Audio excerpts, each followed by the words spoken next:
Montana Territory, July 1880. The train hissed one final breath of steam before rattling off into the horizon, leaving behind only dust silence and a single figure seated beside the depot. Frances Kessler, 23, sat on a weather-worn crate, her carpet bag at her feet, and a crumpled letter pressed into the folds of her skirt. Her gloves were clean, but her face told another story too tired for her age, too hollow for someone who had just arrived to begin a new life. She scanned the platform again.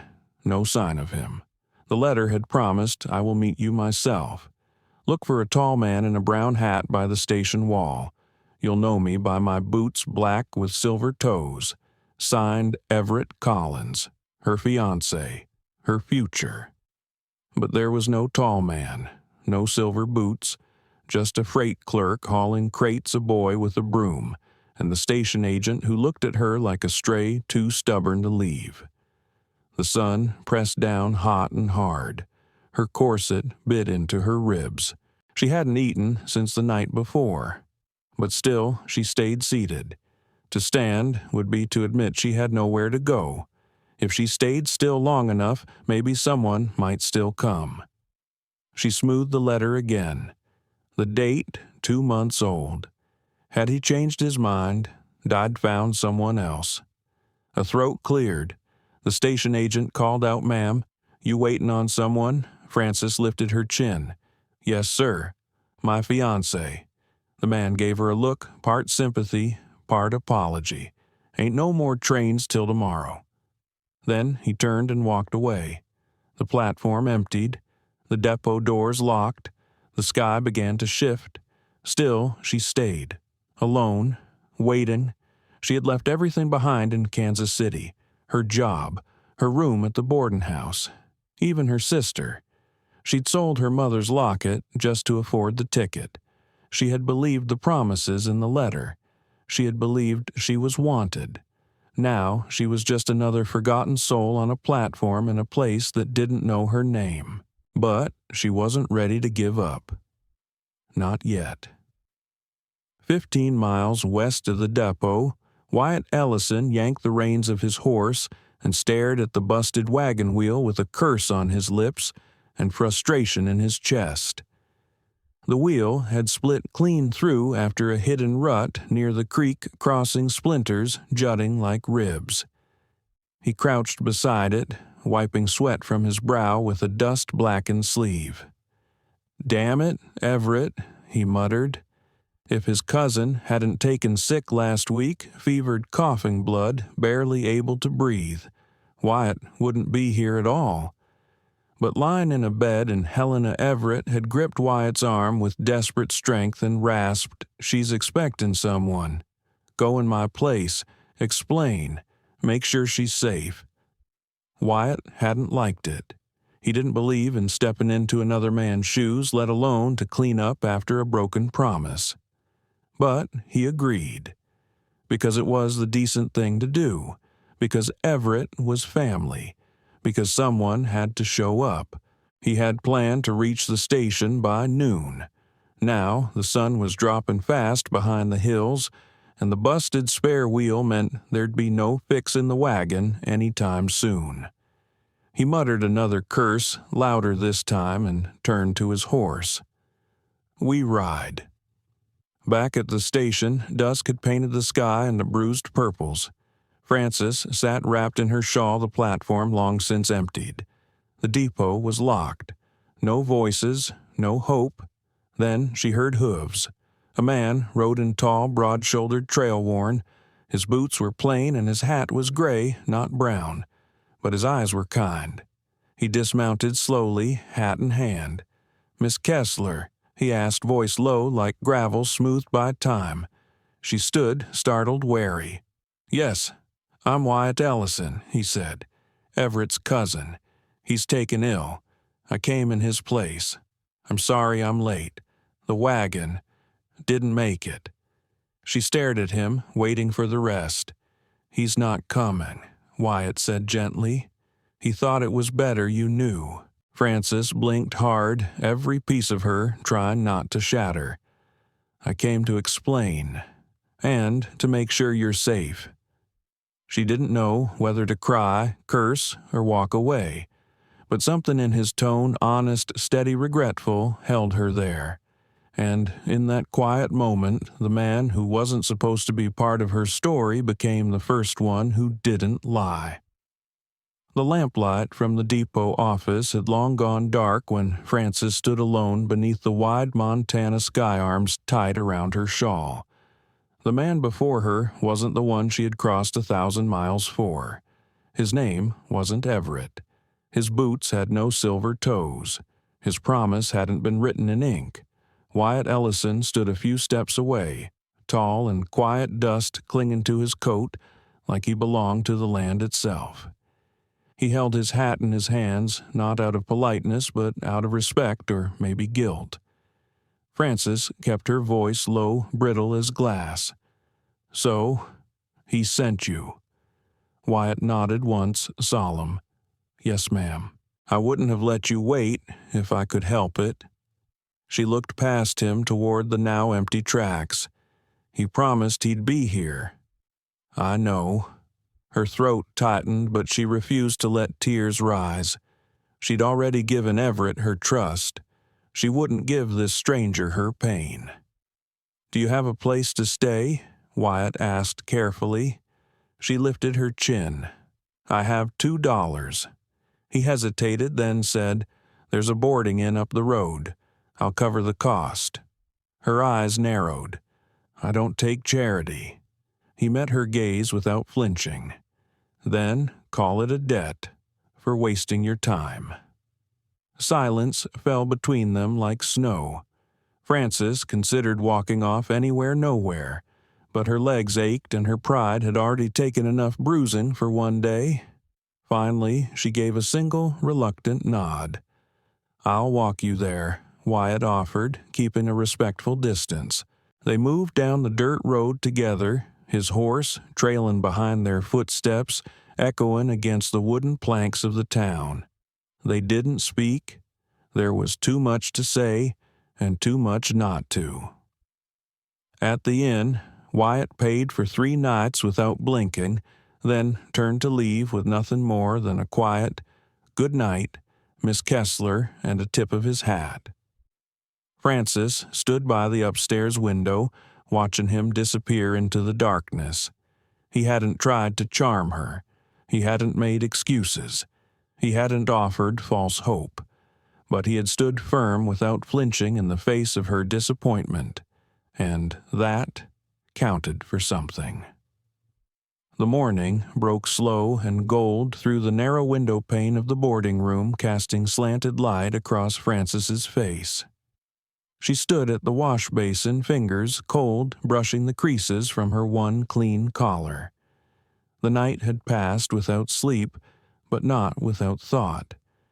Downstairs, the scent of weak coffee and cornmeal lingered in the air.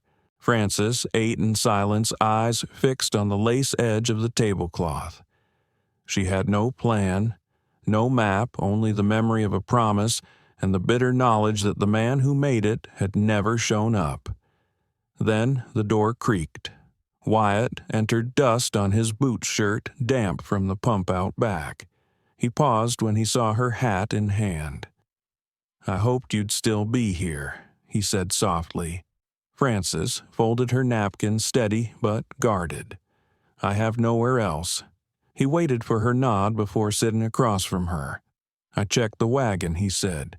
"The axles cracked clean through.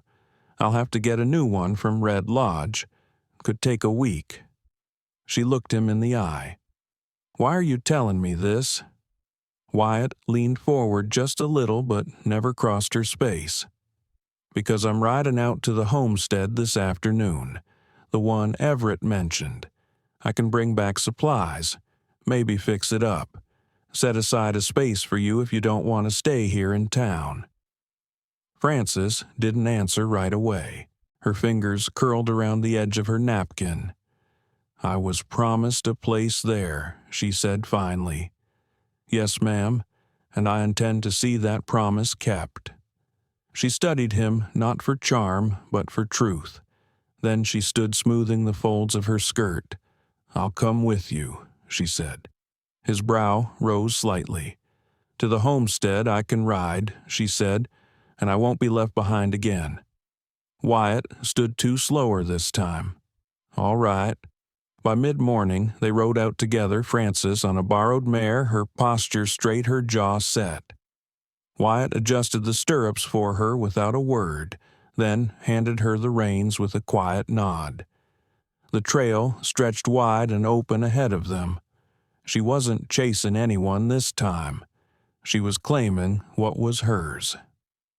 The trail west stretched wide and silent, framed by hills that rolled like old bones under the summer sky. Dust lifted with every hoofbeat, but neither Frances nor Wyatt filled the air with talk. Some understandings were built without words.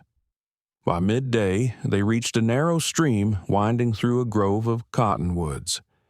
Frances dismounted without help, stepping to the bank and kneeling to splash her face with the cold, clean water. Wyatt stayed back, giving her space reins loose in his hand. "You were in the war," she said suddenly, not turning. "I was," he answered after a pause. "Missouri infantry, then cavalry." She stood wringing the water from her hands. "You came back whole." He looked at her, then down. "Not entirely." She nodded once, and nothing more was said. They rode on, letting the wind carry what couldn't be spoken. The sun climbed higher, trees thinned, sagebrush replaced cottonwoods, and slowly, like a thread being pulled tight between them, something began to form, unspoken, but felt. Frances asked about his family. His father had built the fence line they now followed. His mother had died during a hard winter buried under frost-hardened soil. He'd kept the land because no one else would. She shared her own pieces, her mother gone to consumption. Her sister married back east, her childhood pressed into the corners of a dry goods store and a boarding house room with paper-thin walls. Loss was not a competition. It was a language both of them understood. By late afternoon, a weathered fence appeared in the distance. Then a small house, modest 2-room smoke curling from the chimney like a gentle invitation. Wyatt dismounted and led her horse to the trough. "I'll let you go in first," he said. Frances stepped across the threshold alone. The room was plain but solid. A cot, a stove, a single chair beside a wooden table. The window let in soft light, and the silence wasn't empty, it was waiting. She turned back to the door. Wyatt stood there unmoving. "It's yours now," he said, "if you want it." And for the first time in days, Frances felt something shift deep in her chest. Not comfort, not safety, but the beginning of a place to belong. The door creaked softly as Frances stepped inside the house. Everett had promised a place she'd imagined so many nights on the train built from ink and hope, but no dream had ever smelled like cold ash and dry wood. The room was small. 2 windows without curtains. A stove in the corner, clean but unlit. A table with 1 chair. A cot tucked against the far wall with a trunk at its foot. The air was still the silence, thick, not empty, but waiting. She stood in the doorway for a long moment, her gloved hand resting on the frame as if unsure whether to step forward or turn back. Behind her, Wyatt said nothing. When she finally turned, he hadn't moved from the yard. "It's plain," he said quietly, "but it's solid." She looked toward the hills, the wind lifting her hair. "I can work," she said. "I can sew, keep hens. I'm not afraid of dirt. I didn't think you were." She turned to him, fully, eyes sharp but tired. "Then why are you really helping me?" He didn't look away. "Because when I saw you standing on that platform like someone had torn you up and stitched you back wrong, I couldn't ride past it." Her voice dropped. "And what do you want in return?" Wyatt's answer came steady, without hesitation. nothing you don't want to give. Frances folded her arms, but it wasn't defiance it was to steady herself. I'll need time. You can have it. The wind shifted, carrying the scent of rain from the distant hills. Frances took a deep breath. I'll sleep in the barn, Wyatt added, stepping back, until you decide what comes next. She nodded slowly. I'd like some coffee, if you have any. A faint smile touched his lips. I'll start the fire. They walked toward the house together side by side. Neither reached for the door first, but when he opened it, she stepped inside ahead of him. The stove crackled as the flame caught. Wyatt moved quietly behind her, placing a sack of oats on the shelf. Frances sat near the hearth, hands wrapped around a tin cup. They didn't speak much. They didn't need to. The silence wasn't heavy anymore. It was beginning to feel like peace. The next morning brought low clouds and the scent of wet earth. Rain had passed in the night, just enough to leave puddles near the barn and darken the porch boards. Frances stood at the threshold, arms folded, watching two magpies flit between the fence posts. Wyatt stepped out from the barn, sleeves rolled and collar damp with sweat from chopping kindling. He didn't speak at first, just nodded toward the stacked wood before resting the axe gently against the wall. I'll patch the hen house today, he said. Roof's starting to sag. Hens to go with it, she asked without looking at him.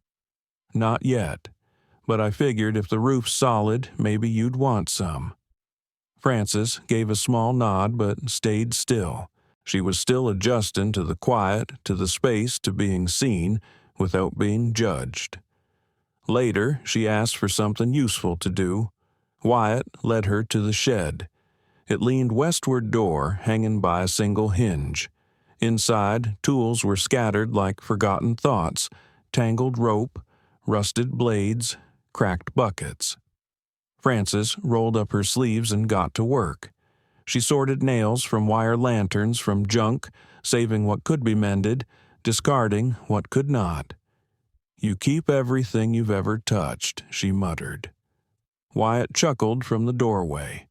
Hard to throw things out when town's half a day's ride and money's always tight. By noon, she had cleared a corner, made space to breathe. Wyatt watched her tie the last bundle with a strip of cloth. You've got an eye for what's worth keeping. I had to learn, she replied. When you've only got one drawer to store your life, you figure out what matters. The days took on quiet rhythm. Frances reinforced the seams of Wyatt's shirts in the evening, cooked biscuits. At dawn, mended a cracked kettle without being asked. Wyatt dug new fence posts, sealed the barn door, and trimmed the wild growth from around the house. They worked in silence, but it wasn't empty. It was respectful, comfortable. No one claimed control. No one asked for more than the other could give. They lived side by side, not lovers, not strangers. Two people choosing day by day to build something steady where nothing had stood before. And somehow, between sawdust and steam needle and nail, a home began to rise from the dust. Autumn came early that year. By the first week of October, frost curled like lace around the porch railings, and the pasture grass faded to a silvered gold. Each morning, Frances wrapped her shawl tight breath, rising in small clouds as she stepped outside with a basket of laundry or a bucket of feed. The land was quiet, but never still. Inside the house, the stove was always warm. Biscuits rose beneath a cloth. Beans simmered slow, and Wyatt's shirts, worn thin at the elbows, hung neatly beside the hearth. Frances had taken to reinforcing the cuffs with strong thread in the evenings, her hands moving steadily while Wyatt mended tools or whittled by lamplight. They rarely spoke during those hours, but something passed between them all the same. Not tension, not duty. Something deeper like music hummed under breath or the rhythm of a shared task. They had grown into each other quietly and without ceremony. She no longer felt like a guest. She swept the floors like they were hers, fed the hens like they were her own, reached for the teapot in the morning before Wyatt had even stepped inside from the field. Each motion stitched her more firmly into the fabric of this life. One morning, as she pinned shirts to the line, Wyatt came up the path, gloves tucked in his belt and cheeks wine-burned. He paused when he saw her. "You still thinking about leaving?" he asked. Frances turned toward him, the clothesline fluttering between them.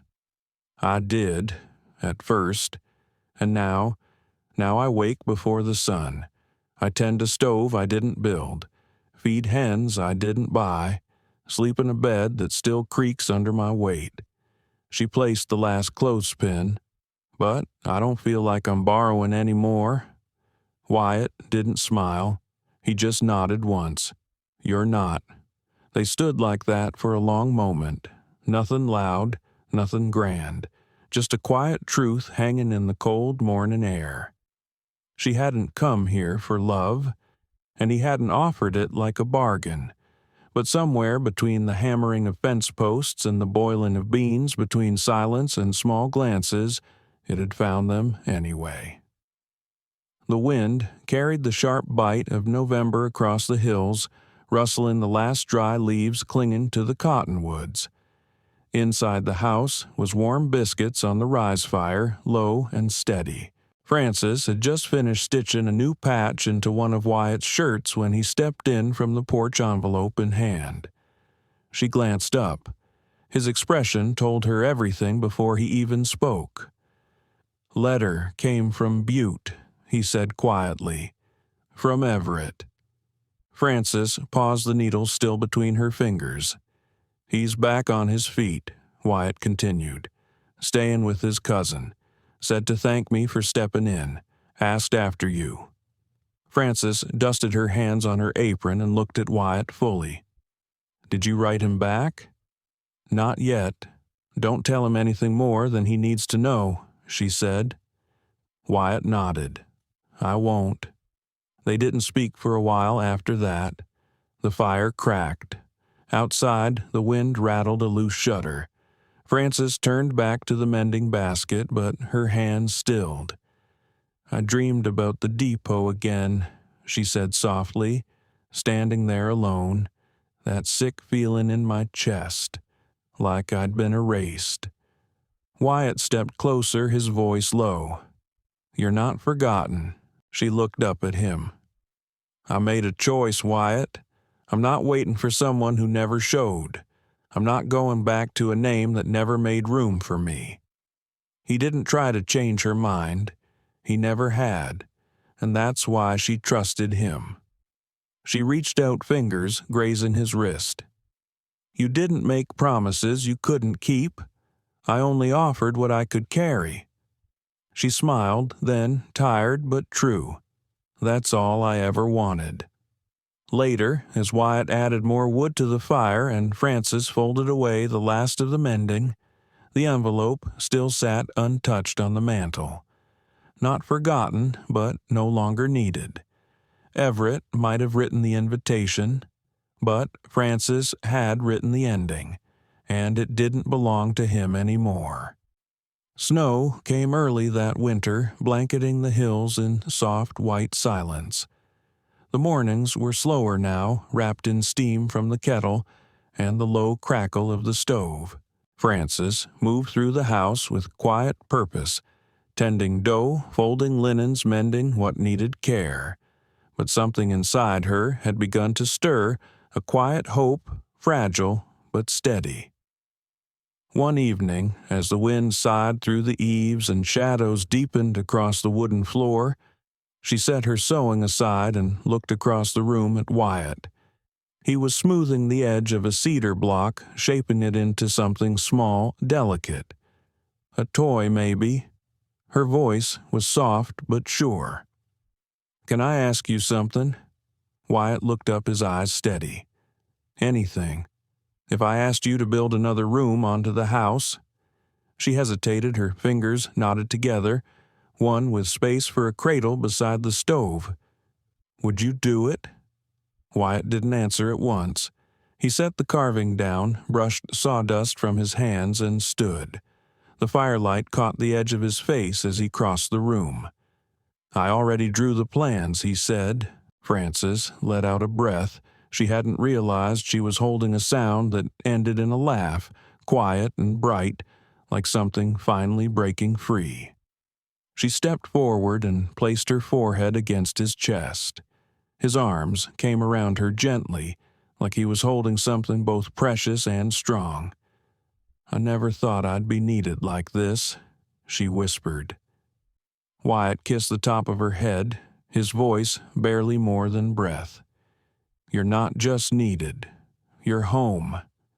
They stood like that, two hearts steady in the quiet hum of firelight, the snow deepening outside the past finally laid to rest. They weren't just building walls or rooms. They were building a life real rooted and theirs. Winter settled deep across the valley, blanketing the earth in silence and frost. The days grew short, and the nights stretched long, but inside the small homestead warmth bloomed like firelight. Frances and Wyatt moved in quiet rhythm, two lives now woven into one. They sealed cracks in the walls with cloth and resin-stitched curtains from flour sacks and laid thick quilts across the bed. The new room took shape board by board, a modest addition with a single window that caught the morning light just right. Each night, as snow whispered against the roof, Frances sat by the hearth, mending tiny shirts from old linen, her sewing basket beside a cradle Wyatt had built by hand. He carved toys from leftover cedar smooth-edged animals small enough to fit in a baby's palm. Neither of them spoke much about what was coming. They didn't need to. Love had already claimed every inch of the place. In early spring, just after the last frost lifted and the creek began to run free again, their daughter was born.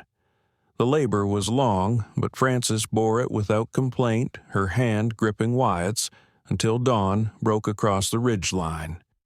She was strong from the moment she arrived, tiny fists clenched, voice full of life. Her eyes wide and dark searched the world without fear.